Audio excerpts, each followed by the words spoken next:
Welcome everybody in our series of interviews, and today we are going to discuss the problems with recruiting of scientists.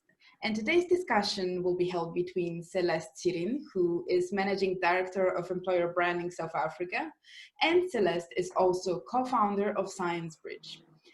And the most important part for this interview, she's experienced a recruiter who's gonna elucidate us the world of recruiting. And I am myself soon-to-be graduate, a science graduate, and possibly a future employee of a company. So we're gonna have this discussion in regards to recruiting and where actually companies are missing the science talent and where students are missing the opportunities. So welcome, Celeste. Thanks very much, Martina. I'm looking forward to this discussion today. So am I. I think that the whole idea of ScienceBridge is to bridge the gap between exactly students who are exiting the academic world and the companies that want to hire potentially the best candidates possible. But somewhere along those lines, the whole information gets lost. And today I think we need to point out what in our perspective is being lost and how it's being lost. Absolutely. So I think if you don't mind, I'm going to start by saying, sadly, this is a timeless problem that persists. And it's not just within the science or the science faculty. It happens across all the different faculties, but I think unfortunately you are slightly more disadvantaged in that you are specialists in your own right. So it's really about an educational process that needs to take place, not only on the side of candidates and how they can profile themselves to better market and sell themselves to companies, but it's also on the side of companies that are missing opportunities in a way that they not understanding that, you know, the scientists of today have got such amazing transferable skills that should not be boxed into certain roles. And as the world of work, as it becomes more and more sophisticated and as our world changes in terms of research, data analytics, and the like, more and more do you have to have a look at people that are dedicated and committed to research. And therein lies a lot of skill sets that are often overlooked when it comes to boxing PhD students into scientists, and that's it. There's so much more that they have to offer. No, that's true. I mean, when we are studying at the faculty, like from my personal experience, maybe a few of my colleagues will agree with that. We know that what we can do is basically do more research, but it's not necessarily exclusive towards science, because I think the research can be much more broad term, and our critical thinking can be applied not only to, let's say, biology, immunology, very niche things per se, but the skill that often I think it's missed is that a lot of people who, let's say, will just do the basic education they will not make an effort to do the research themselves. While if you are studying and you know the scientific methods of researching, you're actually going to make those extra effort, go extra mile. And if you're going to approach a wall that you don't know how to overcome, you're going to first ask why and how I can do it myself. And only then you're going to go extra, you know, to your supervisor and try to, you know, get the Solve the answer from problem. someone else. Yes, yes. No, absolutely. Absolutely. So I think, you know, in saying that, just again, just carrying on from the discussion around companies and looking for the skill set in that. Yes, you might not have a student that has got hardcore working experience, but they definitely have got the technical skills, and they've definitely got the soft skills when it comes to being able to problem solve, meet deadlines, team collaboration if they've been working with a team on a certain project.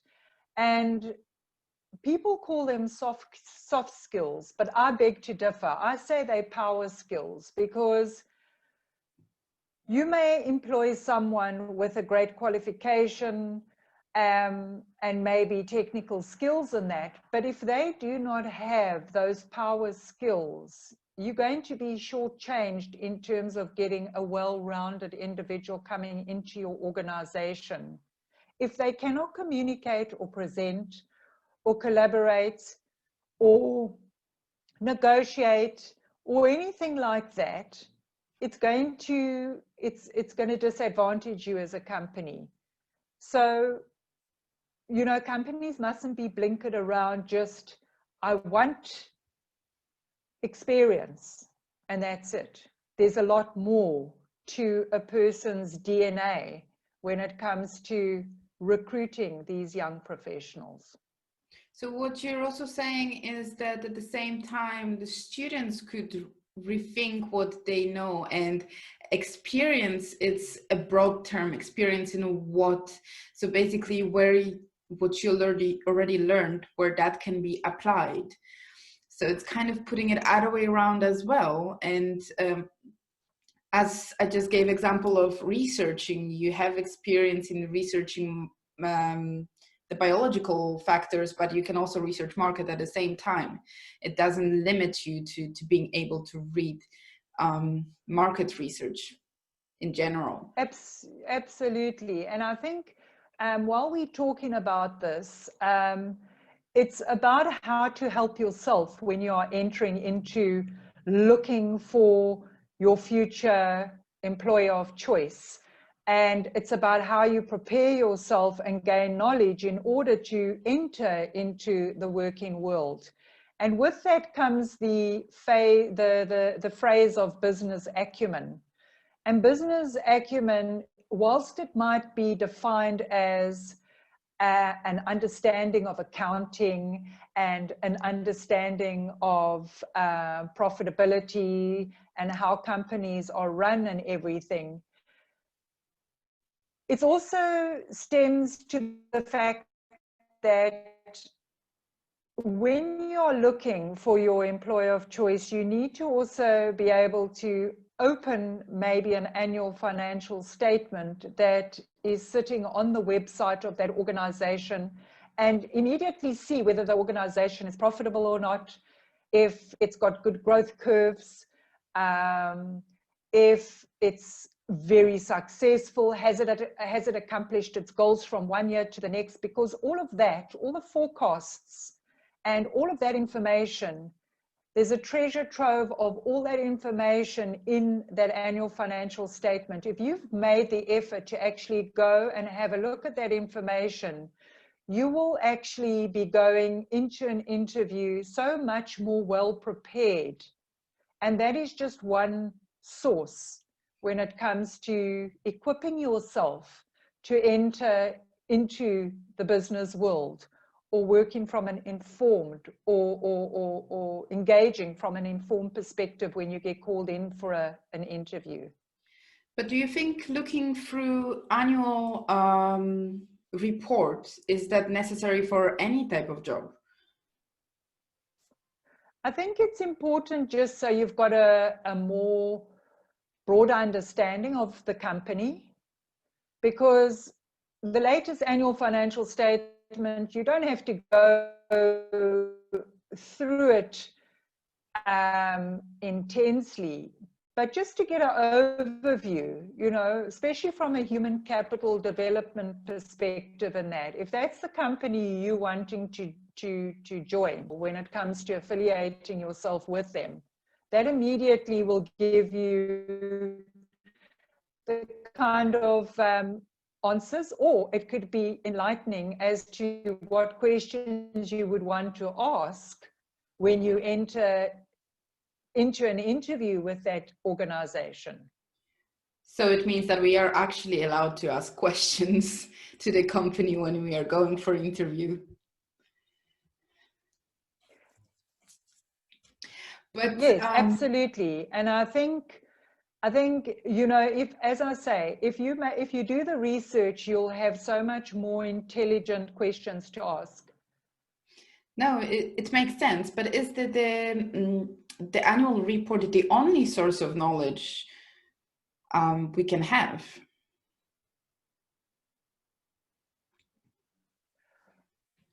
No, absolutely not. Obviously, you know, being in the online digital space, there again lies and so much information at your disposal. You've got so many different professional networking groups of like-minded people that you can tap into. It's also important that if you are wanting to follow a certain industry sector, to keep abreast of what news is happening. You should be following the news. You need to know what industries are prospering, what industries aren't. What is the JSE doing in terms of shares dropping, shares doing well? So that general knowledge makes you so much more well-rounded and so much more informed if, for example, you have someone say, so, you know, what is your opinion of maybe Eskom's lights going out, or where our COVID statistics stand at the moment, or you need to be informed outside of just your academic world. So, you know, it's important to also keep connected to the professors, your people that were in the academic world, but also reach out to those subject matter specialists. There's so many webinars that are out there, so many podcasts that talk about certain aspects and elements within your space that could be very informative and build your wealth of knowledge. So that you, students cannot be lazy. They have to be actively looking for their employment, and it's not necessarily meaning just go to Google and search for positions and go on company website and look for careers immediately. You want to know what the company's values are, and you want to know if you personally align with that company value as well. Absolutely. And that's very, very important. You hit the nail on the head there, because, you know, it works both ways. You know, the value and the culture fit and the behaviors that get played out in an organization might not be aligned to yours. You know, companies are looking at their value propositions, and they're basically looking at whether they are going to offer flexible working conditions or career development programs. And what does that look like? Is it something you might want to continue growing your ongoing learning capabilities in that? If the organization does not promote that, do you want to really join that organization? You know, so it's imperative that you align. But the other thing that actually now comes to my mind, if we are going to, let's say, company website, and we are going to open the tab careers, we see a career, but it doesn't necessarily, as a scientist, I would not know what the quality assurance specialist might mean. So how I can find more information on what certain positions entail and if my profile is suitable for that position? Well, that's a good question, Martina, because usually you always get directed to the applicant tracking system, let's face it, and you have to push your CV through that mechanism and that. And it is essential that you reach out to the recruiter and confidently ask those questions, because if companies are looking for the cream of the crop, they need to ensure that they make it their business to be there as a brand ambassador, to be answering those questions, because you could be the next best resource that they can employ.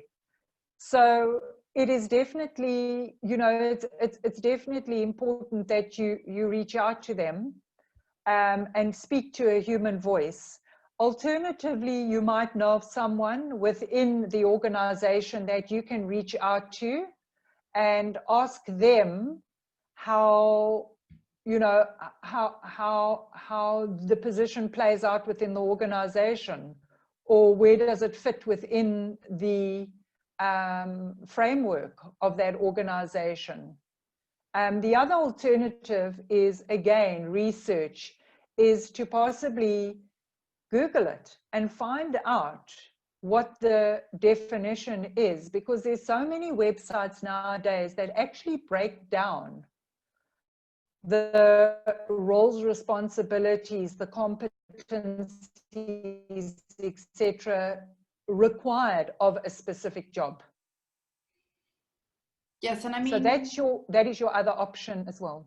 I guess when we know more of those kind of terms, then it also helps us to not only look through companies' websites, but look for the same position on LinkedIn, and then maybe possibly finding someone who already works on such position or used to work, and then connect with them and ask them how their normally day to day, Monday to Friday looks like, and what do they do in their job, since the quality assurance specialist might not be sufficient information per se.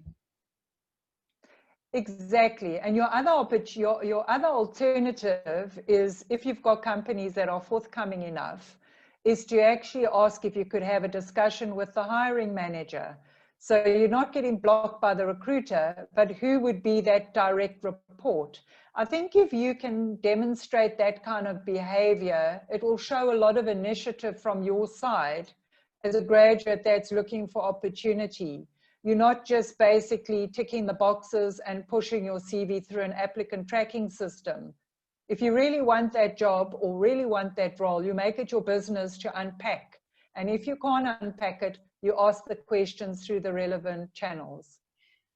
But when I'm thinking about applicant tracking system, is that the only system that can be used, possibly? Or there are alternatives for companies?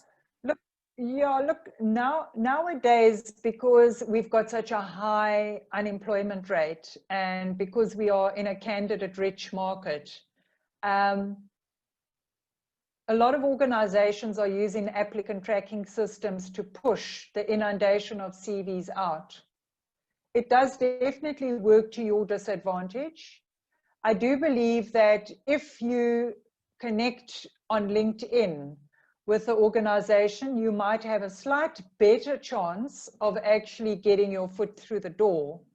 However, within your CV, there's ways and means of actually getting through the system in order to get to second base when it comes to having a discussion with the recruiter. But that's a whole conversation on its own, in terms of putting a CV together with keywords that aren't going to push you out, matched keywords. And that, as I say, that's a discussion. There's almost like a premeditated, calculating way of putting wording together on a CV these days, in order to almost like speak the language of the applicant tracking system so that you don't get pushed out or your CV doesn't get negated completely. So CV cannot be just one standard that you're sending out for different positions. It has to be No. personalized in a way. It has to be tailored. It definitely has to be tailored, and it needs to contain the keywords that are relevant to the job description or the job post that's been put out there, because that's been pumped into the applicant tracking system. If there is no matched keywords, you're not going to actually get through the system at all. Okay, so that sounds like a content of the course that we are going to have in Science Bridge. So I guess our viewers will be able to learn that from Science Bridge course, how to adjust your CV. And it's not necessarily academic CV. Your academic CV can be adjusted for the particular needs to overcome the applicant tracking system that we are having in place. Yes, yes, completely. I mean, there's an art to actually putting CVs together these days, because we are up against technology. It works to our advantage, but it can also work to our disadvantage if you do not master how it reads and how it screens and how it schemes through your CV in order to let you through to the next round. And now I guess with the digitalized world, this will apply to South Africa as well as Europe or States. So it doesn't matter which which location you're choosing for your future employment. Yes, absolutely. And I think with the, with the whole COVID situation as well, there's no reason why someone in Russia cannot employ you virtually either, which is now another whole conversation that can be had in terms of, we live in a borderless environment at the moment. We live in a borderless world where there is so much, there are many resources that are being used from one country to the next. You don't necessarily have to be located in the country, that you are living in order to deliver on a freelance or bit of work or contract work or gig work. And I'm hoping that this is going to open up avenues further for opportunities for graduates that could possibly secure employment within other countries as well. But on that note, it is very important to say that South African companies might be losing out on the very talented pool of students if they're not going to be reaching out to students, because I personally haven't seen many companies reaching out to students in our field to try to get specialists like scientists, and therefore a lot of my very talented colleagues actually left South Africa because of that. And that's unfortunately the situation. There's a brain drain if companies don't make a concerted effort of reaching out to young professionals like you. And it's about going to the source. Yes, we've got digital media and we can do marketing campaigns in order to draw the talent in. But at the end of the day, why not go straight to the source and make it your business to understand what kind of transferable skills reside within that faculty that can be used to your benefit? Because it's missed opportunity that you, as a company, you could actually be tapping into. No, totally. I think that this is a very important point to make, because a lot of companies in out of science field, they are having actually the career workshops where they directly interact with students from different faculties, but not from science faculty and health science faculty. And it's quite a missed opportunity.